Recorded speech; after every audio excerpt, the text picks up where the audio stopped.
Okay, it's going to be a review of WWE Vengeance, Night of Champions 2007. So we get two pay-per-view titles on one show right here. I mean, you said, why didn't they just call this Night of Champions? Eventually they did. They dropped the Vengeance name. There was a lot of people that thought they had dropped the Vengeance name because of Benoit, but I think when you look back on it, it didn't have anything to do with it. But yeah, I wanted to review this show. I wanted to finish the Vengeance playlist. There's going to be a list of the top Vengeance matches. And, ironically, it was actually the Vengeance, pay-per-view themes that made me really think it would have been cool, to kind of, do a list for all of the, like, big traditional pay-per-views. And then with the themes, I just thought it would be a cool concept. But it was actually the Vengeance themes that made me think of it. So, but yeah, eventually they did bring Vengeance back for 2011. There's not going to be a Vengeance 2011 review unless we, somehow survive to the 20th anniversary. But we'll see if that ever comes. But the list will be coming next week. I just think Vengeance has like some of the most awesome pay-per-view themes, and it made me think of that. But that's the reason why. I do these lists is I really want to promote like the traditional format. I fell in love with that format where, No Way Out in February, King of the Ring in June, Vengeance in, July or whatever the case may be. Even though Vengeance it wasn't always part of the format. I would actually prefer like Vengeance over, the Fully Loaded name or, I don't mind, classifying Vengeance as part of the, Big 12 or big traditional pay-per-views, if that makes any sense. But, we got Night of Champions coming up this weekend. I didn't really give any predictions. This is a tough show to predict. I mean, the way they're setting this up now, it'd be really cool to see like a double cross. I mean, it would suck for Cena's heel turn to end. I definitely prefer Cena as a face. I just think at this time, it feels a little bit more natural for John to be a babyface. And I'll touch even more on that with the Benoit situation, once we get into it. But, it will be really cool to see like a double cross with Punk, like hijacking the title, like via Summer of Punk. I mean, I think that would be really cool. I think it's highly unlikely. I would assume Seth is probably going to cash in here if I were to put money on it. But it should be interesting to see how they book it. I mean, you could go a number of different ways. You could throw out 3 finishes. I think the thing that's most unlikely is for Punk to actually win the title as a babyface without like any cash in. I think you could rule that out. But at the end of the day, I kind of hope Cena does retain as a heel. Because, hey, man, things have been really fun, leading up to the show. Not to mention the King of the Ring. I just want to touch on the King of the Ring finals, Cody versus Randy. I got to say, this is probably the biggest King of the Ring finals we've ever got, like in terms of like 2 megastars that are already established. I mean, they're already like WrestleMania main eventers. They're already going to the Hall of Fame. And, a King of the Ring would just put the icing on the cake, especially when you look at the history of both guys. I would assume that Cody is going to win King of the Ring. Randy will be losing back-to-back King of the Ring finals. So that's kind of weird. But I would see Cody actually winning. And, it's probably going to be Cody versus Seth at SummerSlam. But we'll see. We'll see what happens. I mean, look, you could go a number of different ways. Maybe Cody versus Gunther. Would not mind seeing that. But, yeah, man, I mean, I'm really excited about this Saudi Arabia show. You just hope that they're able to do it. There's a lot of crazy stuff going on. I think Dominic Mysterio is going to have to vacate the title. But, hey, we might get it and end up getting a great AJ Styles match out of it. Maybe they do AJ versus Penta. Who knows? But it should be an awesome show. But, yeah, enough about Night of Champions. We're going to go back to June 24th. Oh, man, this is on June 24th? Okay, this is on June 24th, 2007. So we're actually past, what is it? We're actually past the 18th anniversary of this show. This is from Houston, Texas, the Toyota Center. They do 15,000 in attendance. The pay-per-view buy rate is 243,000 buys, which is not bad. Is that bad? Let me see. One Night Stand did what? So they actually do a one night stand with Bobby Lashley on the cover. That's not an ECW one night stand. Yeah, that did 188,000. So that was low. Let me see. Judgment Day does 242. All right, so it's kind of back up to where it should be. Let me see what the Great American Bash did. Yeah, there's not going to be a review of Great American Bash 2006 until maybe the 20th anniversary. This is actually a step up from the last couple of Great American Bashes, but yeah, that did even. All right, so I think the Vengeance Night of Champions thing is the first time they ever branded the show as Night of Champions, where each and every match had to be a championship match. They had to change the poster because Lashley was not the ECW champion at this point. But yeah, let's get on to the show. Just some quick thoughts before we, get into the nitty gritty of this thing. But this is one of the worst decisions I ever made, like in terms of choosing between WWE and TNA. So I've stated this before. If you go back to TNA Slammiversary 2007, I don't think it's an amazing show, but it did have like TNA's match of the year on it. A lot of people hate the King of the Mountain matches, but look at that King of the Mountain match. Kurt Angle is the first TNA champion. That was the first time they were ever going to crown a TNA champion. Kurt Angle wins it. You had Christian in the match. You had Samoa Joe, AJ Styles. You had Wildcat Chris Harris. That was an awesome, King of the Mountain match. And I really wanted to see that pay-per-view bad. June of 2007, Kurt becomes the TNA champion. Kurt becomes the IWGP champion. He beats Brock Lesnar. So, very historic for Kurt Angle. Exactly at the same time, Chris Benoit actually, murders his family, commits suicide. So you say to yourself, it's always going to be a big what if. What if Benoit went to TNA? It was never confirmed. It was always anonymous. The report, had to be anonymous. I'm assuming that Benoit didn't want it to leak, but it was reported several times after Benoit came back that, there was a WWE Hall of Famer, a wrestler that was, very, a main eventer came out and said that he wishes he had signed with TNA.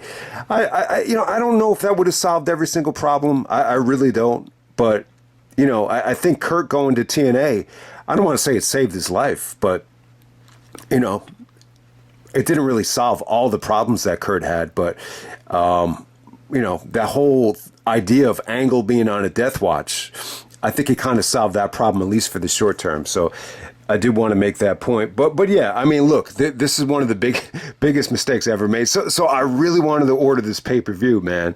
And we passed up on TNA Slammiversary. And we ended up ordering Vengeance, Night of Champions. The only reason I ordered the show, I wasn't crazy about this lineup. I really wasn't. But, what really sold me to the dance was Benoit versus Punk. I understand it. I think Benoit going to ECW was definitely a demotion. I think he was upset about it. Angle was upset. And then the next year, Benoit clearly had to be upset about it. But hey, the silver lining was they were giving us a dream match. Chris Benoit versus CM Punk. Punk he even stated in the Benoit tribute show that Benoit was his hero growing up. I never knew that, but a lot of guys looked up to Benoit. Even Bryan Danielson did.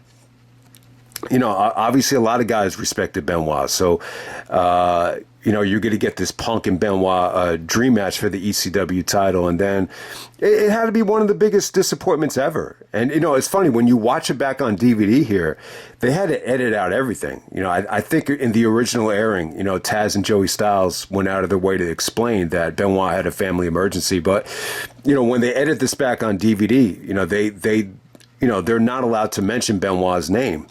Later on in the show when they were talking about MVP, they actually did mention Benoit because he had just worked with MVP. But yeah, they had to totally scrap that. So,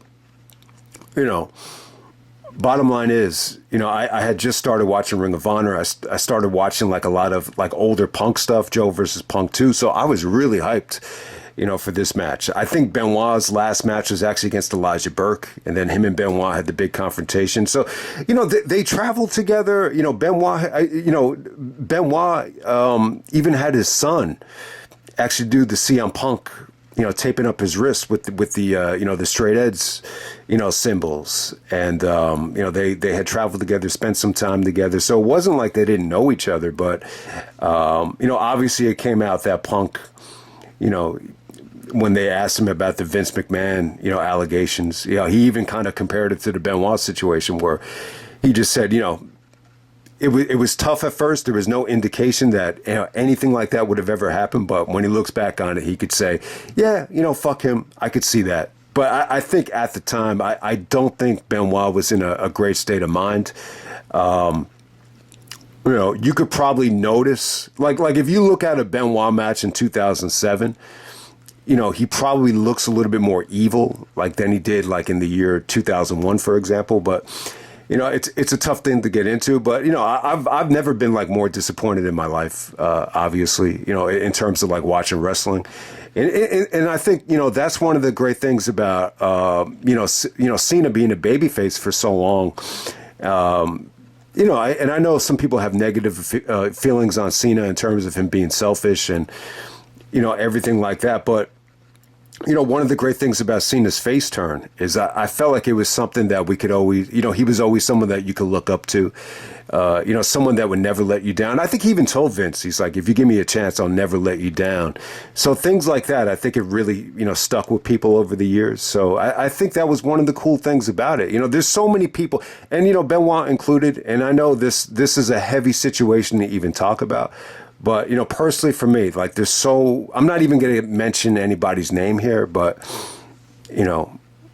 obviously you could go into family situations or even, girlfriends or women or people that have just forced themselves into my life. And I just, you always say to yourself, man, like you've just been let down by so many people. And, I've been very, very candid. Like, Benoit is, I wasn't like the biggest, WWF fan growing up. Obviously I moved away from the company when it, during the Attitude Era.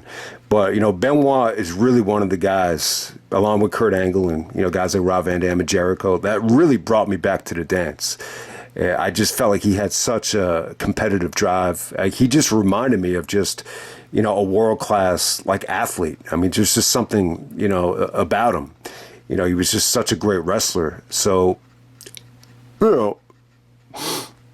being a great person isn't always attached with being a great, athlete or wrestler. Even Michael Jordan, who I still consider the best, professional athlete ever, and the guy that inspired me the most, even it's come out that he wasn't, the best teammate. He could be somewhat of an asshole. He could be extremely selfish. But hey. This Benoit situation, was a severe like nightmare for everybody. So I'm one of these guys that, and there's probably like a lot of people that have turned away from this channel because of a lot of I covered a lot of Benoit stuff. I don't really, I'm not like my brother where I could actually talk about his matches and they don't really affect my enjoyment of them. I could enjoy his work and I could dissect his work and, critique it and praise it without, feeling guilty about it. My brother's the total opposite. Like he just, I think this Benoit fiasco just, destroyed his passion for wrestling. I think it was the biggest trigger for that. But,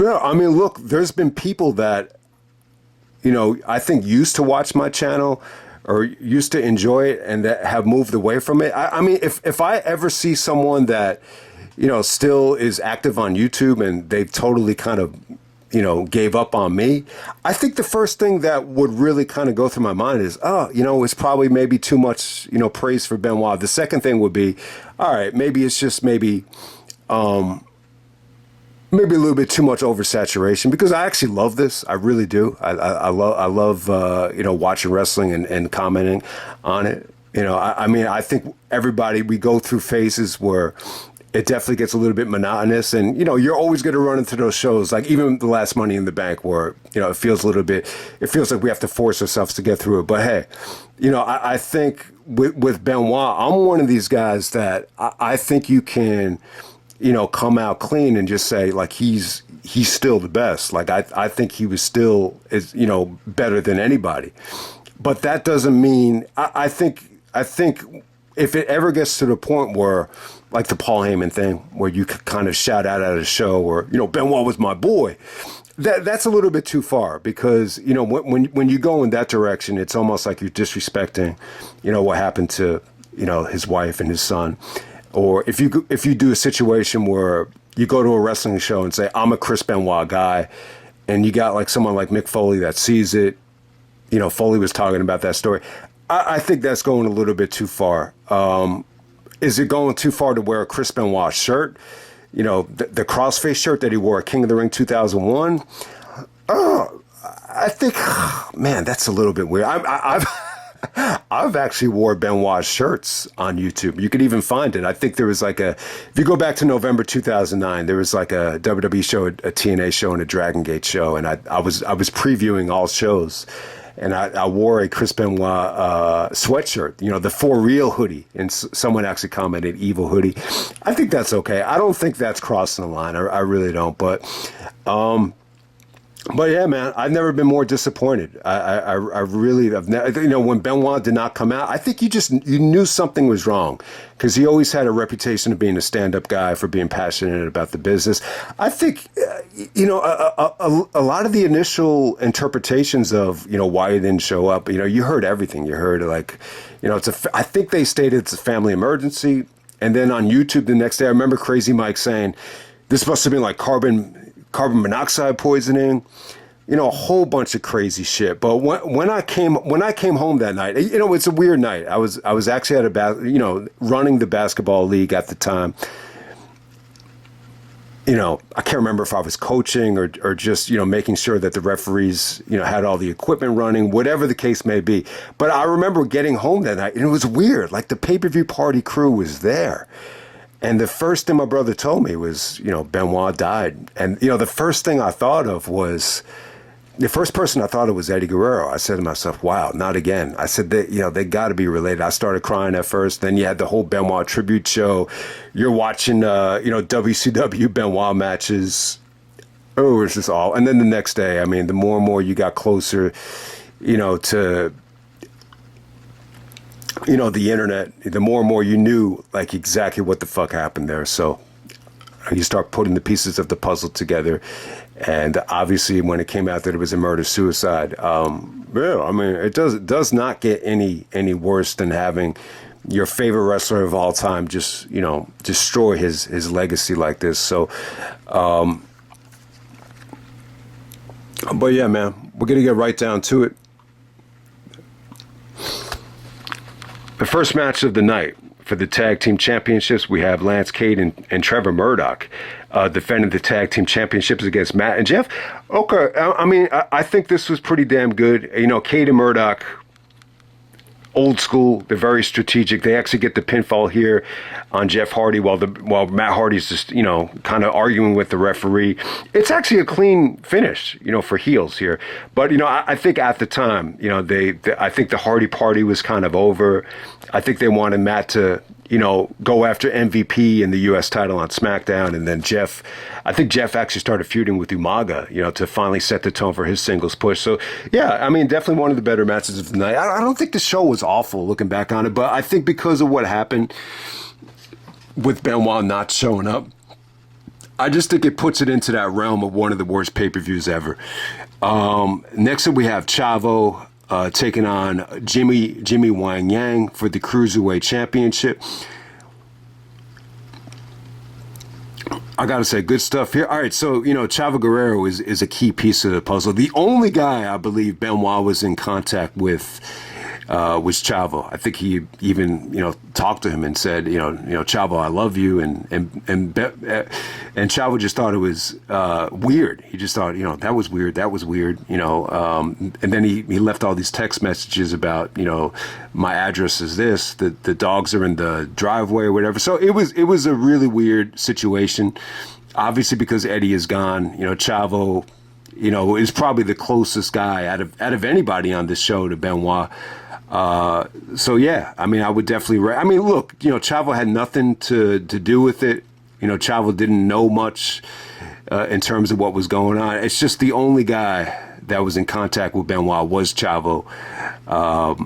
And it's a shame, man, because this is a good match. Chavo is still, the Cruiserweight champion. when Chavo came out, like it really did feel like he's still in his prime. Like he won the Cruiserweight title multiple times, and he really had a good career. Like when you look back on it, the Jimmy Wang Yang match, I don't know. I don't think Jimmy really connected well here. I really don't. I think the match was good. I really think it was.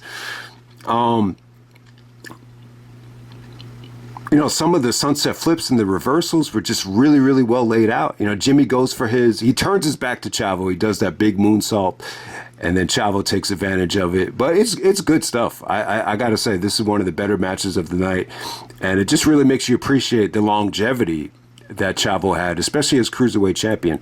This might have been like his, third or fourth reign right here. All right, next up for the vacant ECW championship. So I think Bobby Lashley was actually stripped of the ECW title by Vince, and that's another thing going on here. What kind of goes lost is Vince in the storyline right here. Vince McMahon actually dies. He actually goes into a limousine, and the limousine explodes because of the Benoit situation. They had to drop the storyline. I mean, as soon as you turn on Raw the next night, I think you see Vince. You see Vince, just talking about that we're gonna drop the Vince McMahon is dead storyline. So, it's a weird thing, and I kind of feel bad, for the company somewhat. I know 2007 gets a lot of shit. But to be fair, it felt like they had some, creative and out-of-the-box storylines that just, they weren't able to capitalize on. I think the Vince McMahon is dead storyline is one of them. I think the other one as well is, the Mr. Kennedy being Vince McMahon's illegitimate child. They had to drop that because of the wellness policy. So, yeah, the Benoit thing here, it fucked up a lot of storylines, I think, when you look back on it. But yeah, I mean, this is deflating as fuck. You got CM Punk taking on Johnny Nitro. When Nitro came out, it was just a huge buzzkill for me. I mean, I thought this would have been a great match, Benoit and Punk. I thought it would have been, I don't know, just something about it that felt fresh at the time. I know this is an older version of Benoit, but it still would have been cool. It probably would have been disappointing. Benoit had never won the ECW title, and according to Heyman, like if it wasn't for the visa issues or the situation with Benoit and the travel issues, Heyman actually wanted Benoit to be ECW champion, but that was like back in '95, so it had to be tough. It had to be tough, and I'm sure there was financials involved. I didn't even talk about the situation with Nancy and, what they probably, fought over. Was there any fighting involved? Did it have anything to do with money? I don't know. I mean, this just felt like it was, very strategic, from Benoit. It almost feels like he was so fucking fucked up and insane that he thought like by doing what he did, could somehow reunite himself with Eddie.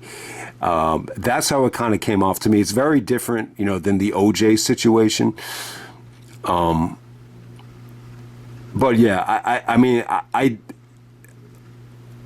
obviously, Benoit's son, was really into Punk, and I think Benoit definitely thought, Punk had a little bit of ability, but not enough to, really get that excited about it. That's the impression I got here, and the thought of Benoit, becoming ECW champion, I don't think it moved him. I mean, how do you go from main eventing WrestleMania 20, winning, beating, the most credible champion maybe ever in Triple H, the biggest heel ever?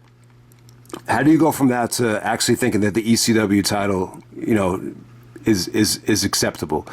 I don't know. As a competitor, I think that would be kind of tough to swallow. To me, like the dream match against Punk, I think that would get my juices flowing, but we don't know like what Benoit really thought of Punk. We really just don't know.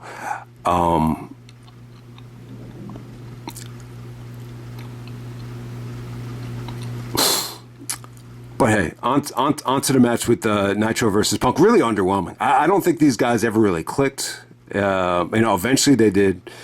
once Johnny Nitro got suspended, they finally had that great match on ECW, which is like the first great match I think Punk had in the WWE. But this whole trilogy, this first match, the rematch at the Great American Bash, even the match at SummerSlam, none of them got time. None of them could get into a rhythm. The finishes just felt a little bit flat. But Johnny Nitro takes advantage of the opportunity and wins the ECW World Title. Not an awful replacement. I don't think Johnny Nitro should get any shit here. I just think he was in a bad spot. But I don't think, like, when you look back on it, I don't think Johnny Nitro is an awful replacement. I think the guy is really talented. Just look at the career that he's had. Especially the stuff he did in Lucha Underground. He's still doing it now. He's always been in great shape. I just don't think these matches with Punk, did Punk any favors. I think even Cena at this time, there's a lot of other guys that were initially, I think they were very, very underwhelmed, with Punk. Because he did come in with a lot of hype. Triple H and Shawn Michaels, were very critical of him at first. There's a lot of people that followed him on the indies that gave him a lot of buzz, and it definitely caught fire with a lot of guys. And because of matches like this, I think it kind of raised an eyebrow of, oh, okay, maybe Punk's really not that good. So if you watch this match, you were underwhelmed by Punk, I can't necessarily disagree with you. All right, next up for the Intercontinental Championship, we got Santino Marella taking on Umaga. Umaga just destroys Santino. All right, so this is really one of the first Santino Marella matches here. So at the end of the school year, I remember Santino came in and I think he won the IC title right away. They were really hyping him up as this great wrestler, like he was going to be the next Kurt Angle. So yeah, eventually he did Bloodsport. Eventually, if you really got to see Santino wrestle without the restrictions, he's not a bad wrestler, but obviously he became more of a comedian and a character. So, I was always kind of underwhelmed by him. I just think more than anything, he just didn't get a chance to show what he can do. But hey, they decided to make Umaga, look like a monster here. So we're even past the Cena stuff at this point with Umaga. But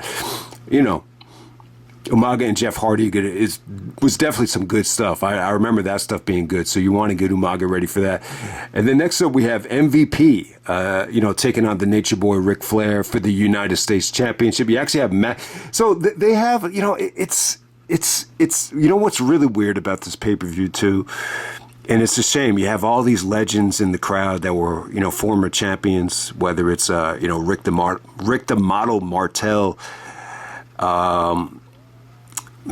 else was there? The IRS was out there, Mike Rotunda, Barry Windham was out there. You have Magnum TA out there, especially in this match right here. Because he was a former United States champion, so him and I think MVP might have. I don't think there was a promo, but there was definitely they were building some tension between MVP and Magnum TA. So Flair actually comes out in front of Magnum TA. I don't think there's any interaction between Flair and Magnum. The match is good though. You got to keep in mind here, MVP, and they actually mentioned Benoit here. They didn't edit this one out. MVP is coming off of the great, I'll call it a pay-per-view trilogy with Benoit. So I think he looked good here. I thought the finish came off good. I think, Flair definitely struggled, bleeding. MVP was vicious with him, but the crowd was into it. Flair was pretty over, I got to say. It was actually a lot of fun to watch. So I think up to this point, I don't think the show was awful, but I think that the Benoit stuff, him just not showing up, I think it just took the life out of the building. And in terms of how the crowd reacted to Nitro and Punk, I think very rarely, and Vince has been very strict over the years that he loves, or not loves, but, it's almost like a drug to him that he has to deliver, what's advertised. And, when Benoit didn't come out, it just felt weird. It felt weird because of Vince's, history with delivering what he promotes, whether it's a match made in hell, whether it's this show right here, Night of Champions. I think you've become accustomed to that, and then when you factor in the reputation that Benoit is a good guy, he's a stand-up guy, he loves the business, wrestling is his mistress. You almost say to yourself, like, what the fuck is going on here? It just feels weird. So you actually got a lot of "We Want Benoit" chants, but nobody in the crowd knew. Nobody had no idea, what was going on. Okay, next up we have the worst match on the show. This is for the WWE Tag Team Championship. Let me see. So I think this is the SmackDown title still. So we have Deuce and Domino coming out there with Cherry to take on Jimmy Snuka and Sergeant Slaughter. This almost had like a nostalgia type of feel, like this whole show with all the old champions. They even show Harley Race clips, Beulah, right before the women's match. But, there were some ugly sequences here with Jimmy Snuka. There was definitely like some, miscommunication, some botches. I think because of that, people just look at this match and be like, hey, man, this was horrible. But hey, Deuce and Domino actually retain here. I think Jimmy goes for like a crossbody, and they kind of reversed a small package right there. So Deuce and Domino do retain. It was kind of an ugly match. I found like a lot of the nostalgia stuff kind of depressing. And like that's one of the other things about the show too. Like, considering you had a lot of legends out there, whether it be, Magnum TA or, the IRS. I mean, you name it. There's a lot of, Steamboat is there as well. So there's a lot of legendary figures in the crowd. It just sucks that it had to be on a night like this. I'll just say that about it. But yeah, definitely the weakest match of the night. Maybe the worst pay-per-view match of 2007. It kind of felt like it was. But hey, I think Jimmy and Sergeant Slaughter, I thought they kind of put them in a rough spot. I think they overdid it with the nostalgia, to be honest with you. Next up, we have Edge defending the World Heavyweight Championship against Batista. This is the last chance match for the World Heavyweight Championship. Good stuff, man. I got to say, before you even get to this match, there was a great backstage segment with Edge and Cena. They were basically arguing over Vince McMahon and the Vince McMahon, murder, or not necessarily murder, but, being killed in the explosion. Everybody was a suspect. But bottom line is, I thought Cena and Edge had great chemistry.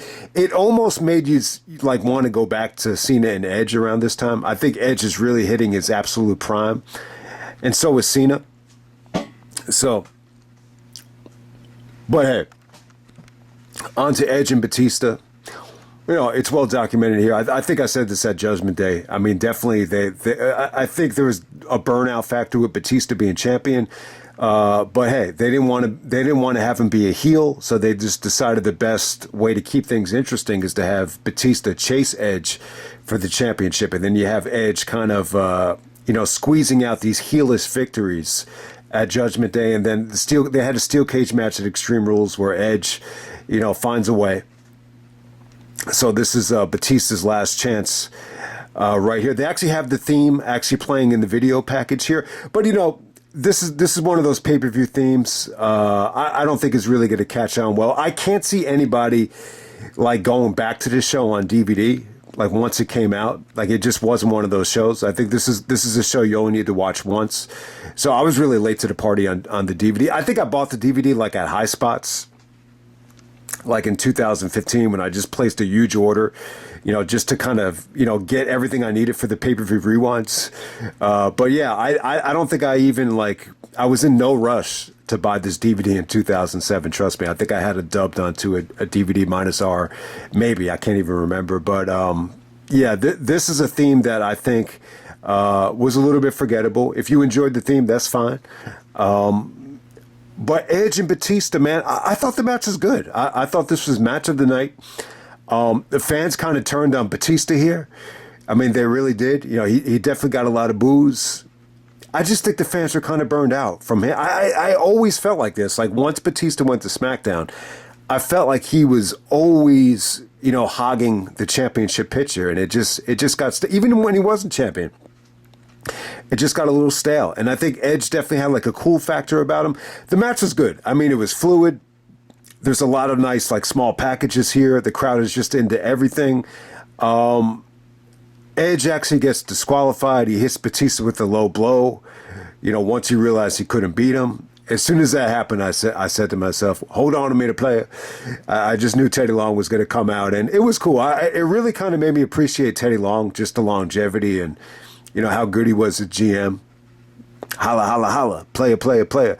So he basically tells Edge he's going to restart the match, and if he gets disqualified, he's going to lose the title. And Edge just looks paranoid. Once Teddy Long restarted the match, I thought it was a good ending. I thought it was creative. It really did make Batista look strong, like it really did. So when you see that Edge actually wins by count out, but Batista's the one that hits him with the Batista bomb, you say to yourself, well, how does this work? How did Edge actually get back into the ring first? Well, Batista actually tries to, get both of them into the ring. He gets to try to get himself into the ring, but he's going to throw Edge into the ring first. But by the time, he was going to be counted out, Edge was already in the ring.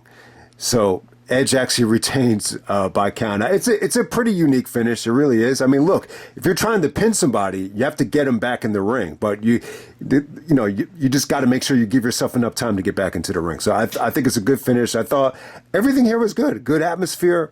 Good crowd. I think they both looked healthy here. When you watch that match at Judgment Day, the chemistry just wasn't what it was here. I think both, Batista was, fighting through a knee injury. So I think it's a really, really good match. They actually had a match the next year at Night of Champions. I thought both matches were pretty damn good, to be honest with you. Next up, for the Women's Championship, we got Melina taking on Candice Michelle. So Candice Michelle actually wins the Women's Championship here. I think this is the first time she had ever won it. So, I always got the impression that Vince was a huge fan of Candice, because she was, pretty much an exotic dancer, and she pushed sexuality. She had, big, voluptuous breast, as Vince said, in that backstage promo at Backlash. But Melina here, I gotta say, I'm a little bit puzzled at the booking here, because Melina looked like she was in great shape. This is like really one of the only times I can remember. Like she had like abdominal muscles. I mean, she looked like she was in good shape here. You say to yourself, what happened? I just don't know. I just thought the match was, pretty average. I'm not a huge fan of Candice as a wrestler. I definitely think she probably improved a lot since this match, but this just felt like it wasn't the right call to me. But it is what it is. But this is the problem with these Night of Champions pay-per-views. A lot of the teams, or a lot of the people, or a lot of the talent that has championships, they're just not really worthy of being on a pay-per-view. And especially like in 2008, you just had too much. You had too many title matches. You had too many tag matches. You're going to put both women's matches on the show. That's why the Night of Champions concept, it's just not for me, to be honest with you. But, I would agree, though. You ended up having some good shows every once in a while. I think Night of Champions 2012 is proof of that. All right, next up we have John Cena taking on Bobby Lashley, King Booker with Queen Sharmell. You have Mick Foley, and then you have Randy Orton. So Foley actually did a podcast on this show. I could have sworn that somebody did a podcast on Vengeance 2007. It wasn't Bruce, and it actually wasn't JR. So it ended up being Foley. Foley talked about the Chris Benoit situation as well. The Foley Benoit situation is very odd. Foley was, he was a huge fan of the Dynamite Kid. If you watch the Dark Side of the Dynamite Kid documentary, he basically said that there was only one Dynamite Kid. We've seen a lot of people try to, replicate him and duplicate him, but there was only one. To me, that was a huge shot at Benoit. I know it's a storyline, but in the storylines, both times Benoit was crowned champion in 2000. Foley took it away from him. I don't think that, that's a storyline. I don't think that has anything to do with it, but maybe it's I just find it a little bit ironic that Foley would say that about Dynamite, and then he's the one that took the belt away from Benoit twice in the year 2000, whether being out Fully Loaded or Unforgiven. But, Foley wasn't one of these guys that stuck around the next night on Raw. He wasn't that close to Benoit. He was very close with Nancy, but not Benoit. But my impressions were that, Foley was a little bit, so his mentality is this. he said that, if he had to put money on it, he would think like the brain injuries and the brain trauma that Benoit endured over the years, most likely was the reason, for his behavior. But he said that it's not fair to put it all on that, like somewhere down the line, the individual needs to take some responsibility as well. So that's how he kind of feels about it. And I think when the incident occurred, I think, what really goes under the radar here is, if you're Mick Foley and that, this guy that suffered this amount of, CTE damage or brain damage, ended up doing what he was doing, wouldn't that kind of put a spotlight on you? Wouldn't that kind of, raise a red flag? And now Foley has got to be like, all right, well, what does my wife think? Or what does these other family members think? Or what does the media think? I'm pretty much, target number one. I think the greatest thing about Foley, though, is I don't think he ever really abused, all the other medications, whether it's painkillers, whether it's steroids, whether it's testosterone. So that's the great thing about Foley. And I know Foley, he's suffering some pain. I've heard that he's not in the best of state with memory loss, and he has some issues with his eye. But I think what saved Foley is that he kind of he never really embraced having that put the kind of pressure on himself to have that kind of physique and abuse painkillers. I don't think he really abused painkillers the way some of the other guys did. So I think that's why Foley is still alive right now. But hey, with this combination right here, 5-pack challenge for the WWE Championship, I wanted to kind of compare this to like a lesbian orgy. I was just like, man, this is just too much going on at the same time. But I'll tell you what. All right, so it's a positive and a negative. The positive about this match is that, because it is professional wrestling, you could have an agent structure this so good that it feels so entertaining. It doesn't feel like it's a mess, and it feels just very, very well put together, entertaining, good spots. You don't feel like you're suffering through a headache here. And that's what happened. It was good stuff. I think it was good. I wish it could have went a little bit longer. It's a little bit unrealistic to see Cena win this thing in 10 minutes.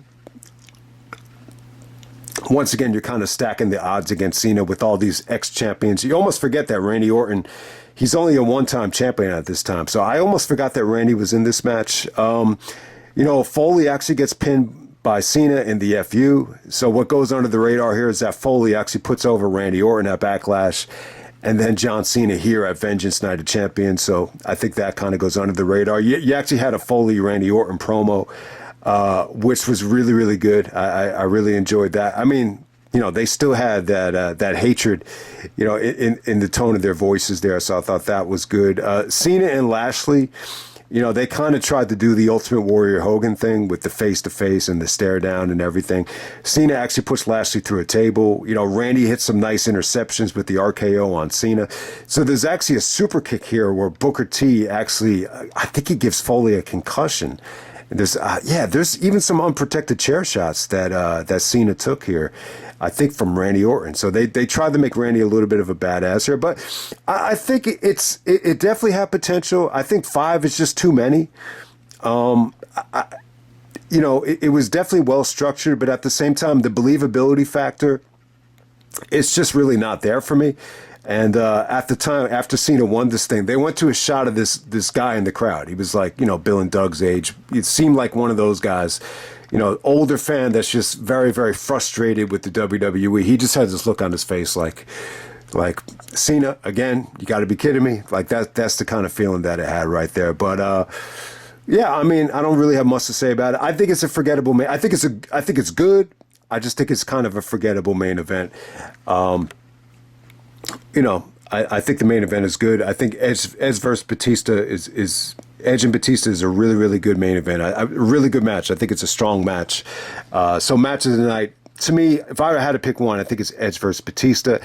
It looks like most people are in the majority that the Cena 5-way is, the match of the night. But overall, I'm not a fan of this pay-per-view. I find it very forgettable, or it's unforgettable for the wrong reasons, but I don't really enjoy going back to it. it's not the worst pay-per-view in the world. I mean, I think the men's championship matches, definitely saved the show. And I think the show got off to a good start as well with the first two matches. So I don't think wrestling-wise it's an awful show. But the fact that we're kind of, opening up the door to rebrand it as a gimmick pay-per-view as Night of Champions, I think you're letting too much talent in the room that doesn't deserve to be there. Number one, and then number two, I've never been more disappointed in my life by a wrestler not showing up to a show. So you knew something was wrong. If this was Jeff Hardy or X-Pac or Kevin Nash, you're used to them no showing shows because of some bullshit excuse. But Chris Benoit, the almighty Chris Benoit, missing a WWE pay-per-view, it almost sounds like something out of this world. Like, all right, he must have got hit by a truck, or he must have, got killed. Something must have happened. I think officially Benoit's last match was with Elijah Burke, and then you had the big Punk and Benoit stare down as ECW went off the air, which was taped on the Tuesday, before Vengeance.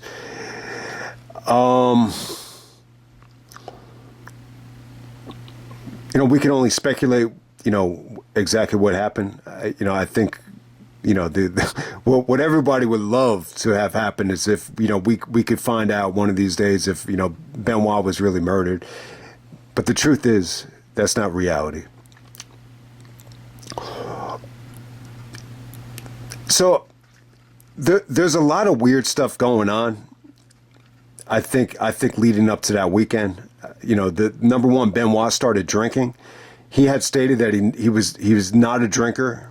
The night when Austin, celebrated the Royal Rumble victory with him with beer. I think you could look at that as a red flag.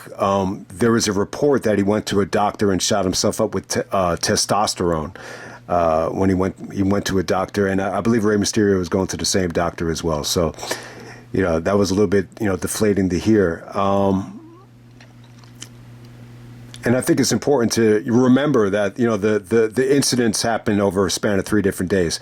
I'm trying to think here. So I'm going to say Nancy probably died first. And then the very next day on Saturday, I think the son died.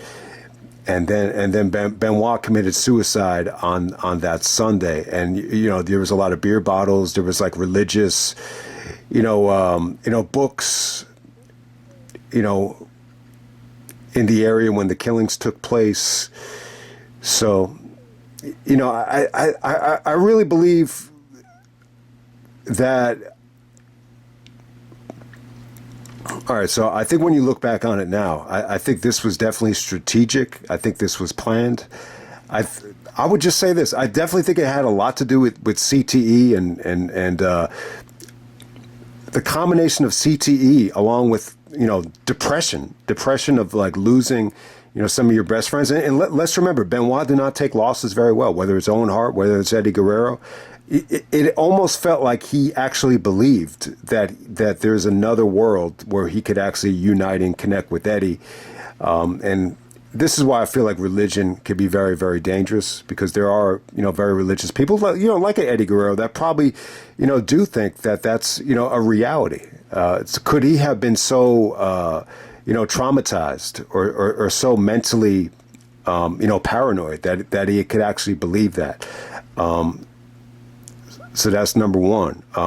So it almost felt like, I think DiBiase's the one that kind of used the religious analogy where it's almost like you're trying to, reconnect or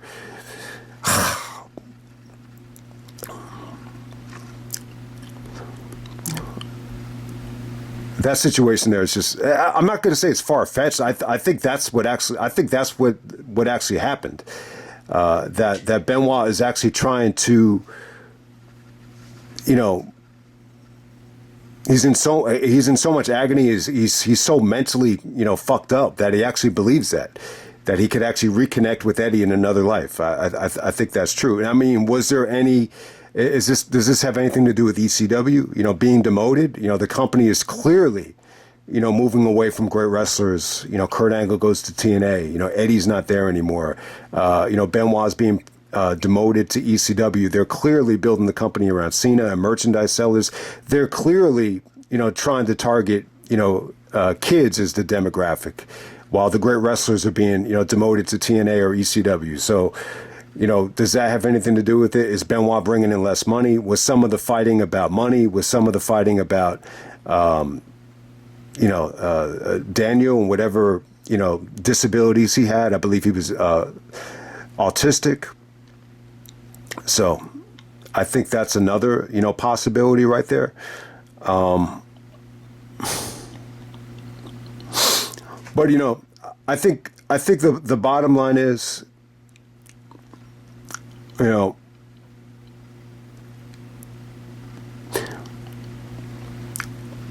there's no excuse for what Benoit did. And you know, if you can't watch Benoit matches and you don't want to forgive him, you know, that's fine. But I think you have to kind of, you know, before you become overly judgmental about Benoit, like that, like he was totally corrupt, or he's just a bad person, that this was inevitable, even if it wasn't for the brain injuries, like, you know, this would have happened. I think that's a little bit premature to say. I think you know, people like my brother out there that, you know, totally think that this guy was, you know, that there was something wrong with him, you know, straight from the get-go. I think they need to just realize, like, if you're going to be overly critical about, you know, what happened to Chris Benoit,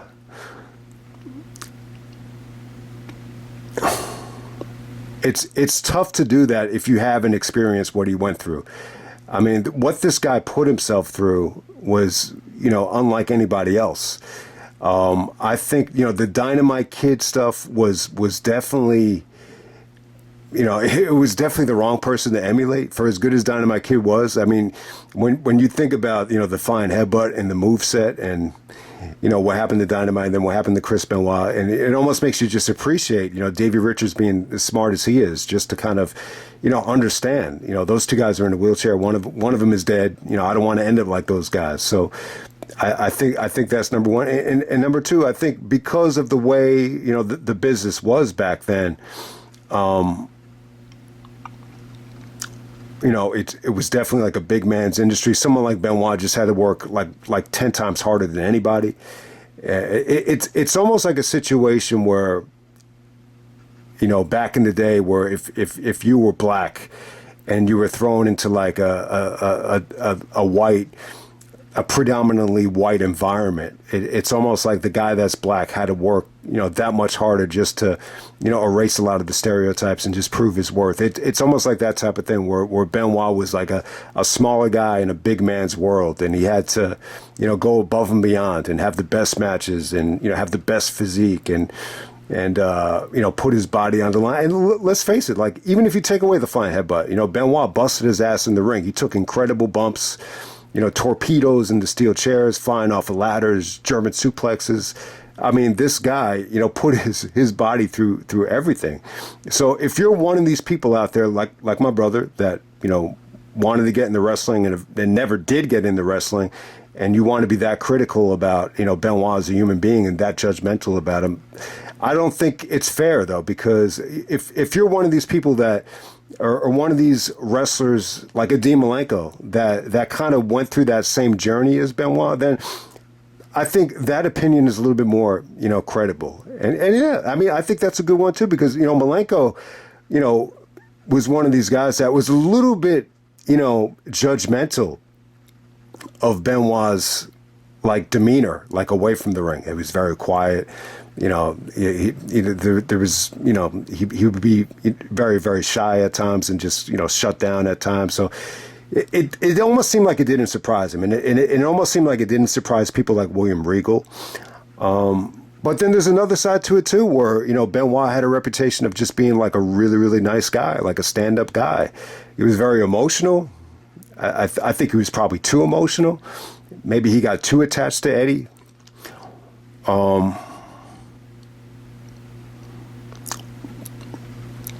But I wanted to say this about this whole tragedy here.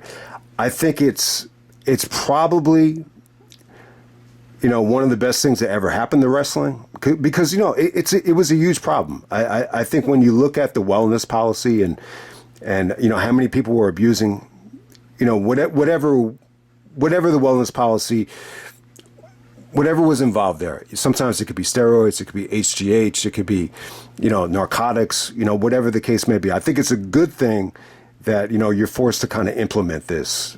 And it opened the door up for guys that would have never gotten a chance, the guys that we love.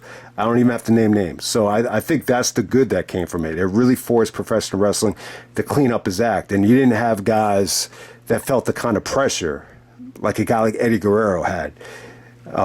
So very similar to the OJ situation where, it's a horrific event, but there's definitely a silver lining to it, and there's definitely something good that came from it.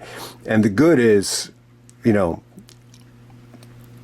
wrestlers weren't, pressured, to look a certain way anymore. And it definitely opened the door for a guy like Punk, to be champion for a whole year. I want to make that point. For as critical as Punk was of Benoit, where he could actually see it happening looking back on it, because, let's face it, he probably got to experience, the worst version of Benoit. I think the 2007 version is clearly the most evil looking version of Benoit. You could just see something is just not right. He looks worn out. He looks depressed. He looks like a wreck. So, but hey, I think Punk should realize, that championship reign, all of them, I don't think they happen. If Benoit doesn't do what he does, I don't know. Who knows? And then when you look at OJ's situation, look, I know it was a horrific event. It's a little bit different than this, though. I mean, that was clearly, sparked out of jealousy. I think CTE had a huge part to do with both of them. The Benoit situation, to me, it has a lot more to do with, paranoia and schizophrenia than OJ. I think OJ is just a combination of just rage and jealousy. I think the CTE I think it magnified it, if that makes any sense. I really do. But when you look at OJ's situation, he was dating a white girl, much younger. They had split up, and it was almost like a reverse slavery thing. And I think Nicole just wanted to get back at him and just kind of rubbing it in. Like, I could fuck anybody that I want. I could even fuck your best friend, who's actually Marcus Allen. And then when you combine that, there's actually books out there where Nicole actually, brags about the only two guys that were able to satisfy her were OJ and Marcus Allen, two professional athletes. And that's another thing too. Like, my dad, his interpretation of the OJ thing was, sometimes these professional athletes, they could react, so, forcefully and aggressively because, that they're triggered to be like that. And there's a little bit of similarities there. The Benoit thing, you can't really say that about that because it's so sporadic over 3 days that I can't say that, he just snapped on a flip of a dime. This was something that I think he was so fucked up that he just felt like this was the way to do it. This is the way to reconnect with Eddie. I think that's what it was. But with OJ's situation, I think it's more appropriate to say that. I think, he's such a competitor, and I think he was going through a phase where he felt like he was, being insulted. And I think he lost it. I think everything just came to a head that night. He went to the recital at the high school. I think it was like a high school graduation recital for one of his kids. He was not invited to the dinner at Mezzalino's. And when you hear about what Nicole was wearing that night, like she was wearing like a really risque dress, a short skirt. I guess, some people would call it like a fuck me dress. So when you see that, and I've been there too. Like, I've, had issues with women or girls, when I went to college with some of these girls and then, they, whether they have a boyfriend or not, and then all of a sudden, you see the way that they're dressed. It's almost like, well, why would you like if you're really that serious about the boyfriend thing, why would you be trying to present yourself like that? So I know the feeling.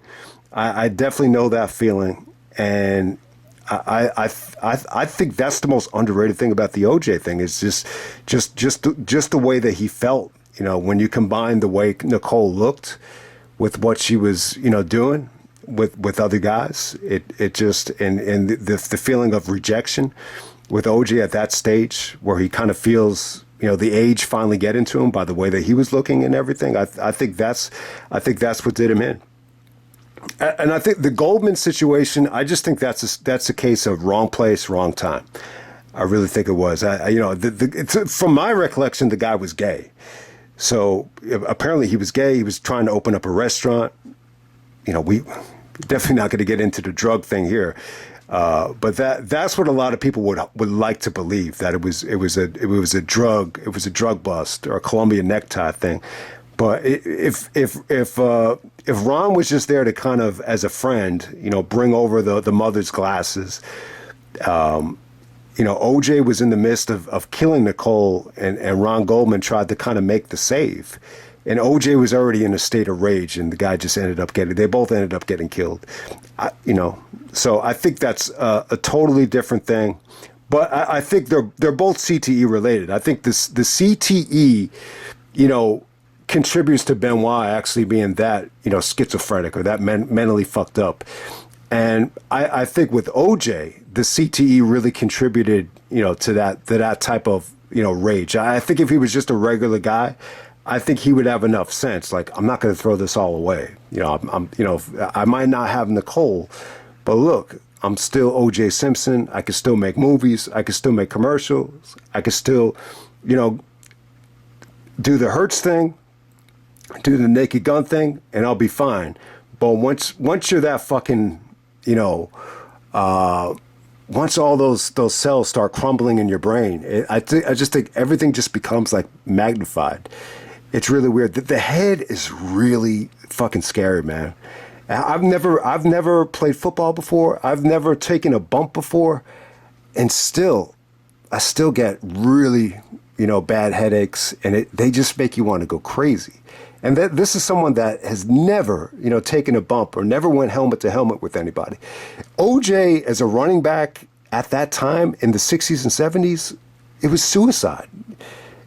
And when you combine it with the fact that the coach was actually trying to make him more of a catcher, and he doesn't catch the ball, guys are running into his helmet. If anybody had CTE, it's OJ. Anybody had CTE, it's Benoit.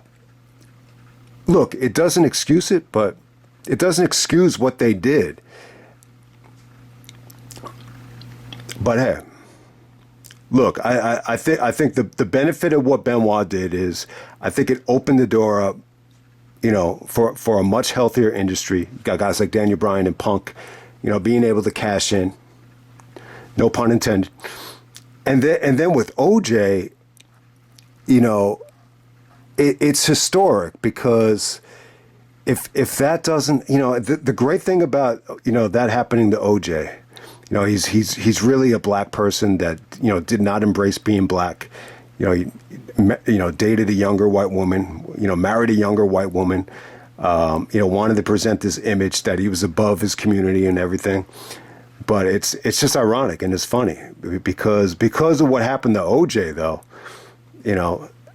his team, they found a crack in the system. And, because of Furman's history with racism and, being a plaintiff, suing the city of Los Angeles for having him, work in unsafe working conditions, they found the flaw with Furman being a racist. And it all goes back to, the beginning in Los Angeles when, the police were trained to be like that. And, then you got Rodney King. And so for all those years of the, corrupt and crooked, police training system where that's the way they were trained, it forced, them to kind of change.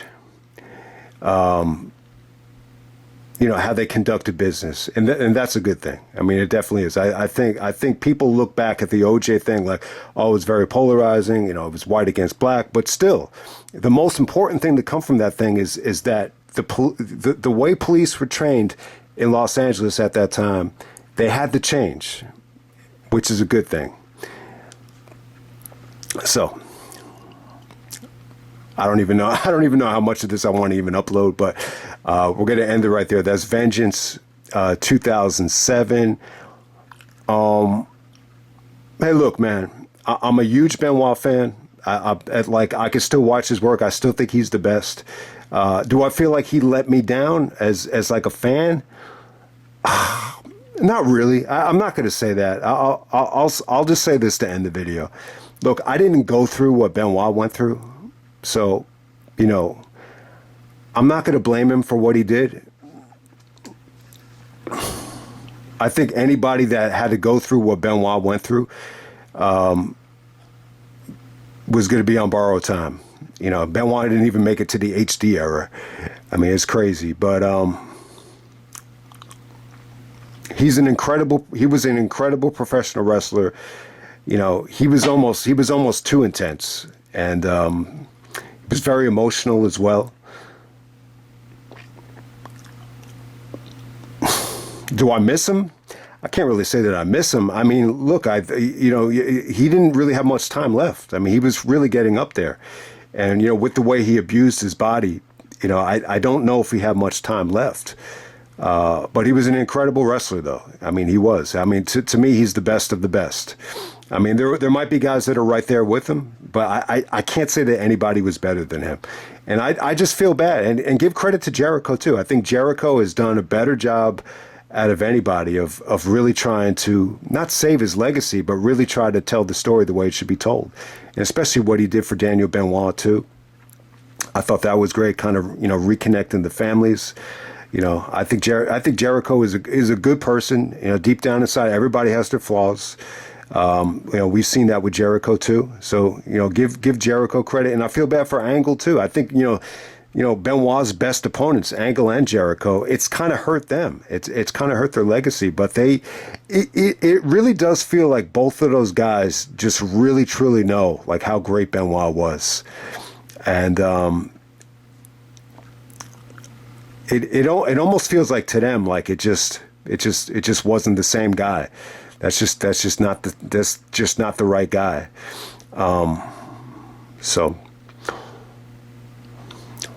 But yeah, man, I think that whole year, I think the combination of depression with the CTE, and then when you mix it in with whatever Benoit was injecting himself with. It's just an awful combination. I mean, it really is. I would never really truly get over it, but there were some silver linings from what Benoit did, and it kind of shed light on like some of the other incidents in wrestling history, which you think are like god awful, like the screw job. But at the end of the day, I think this is one of those incidents where it kind of, I think it made Brett a little bit more forgiving of the WWE after, everything that went on here. So there's definitely some good things that came from it. I think you could always, look to the point where anytime you have like this,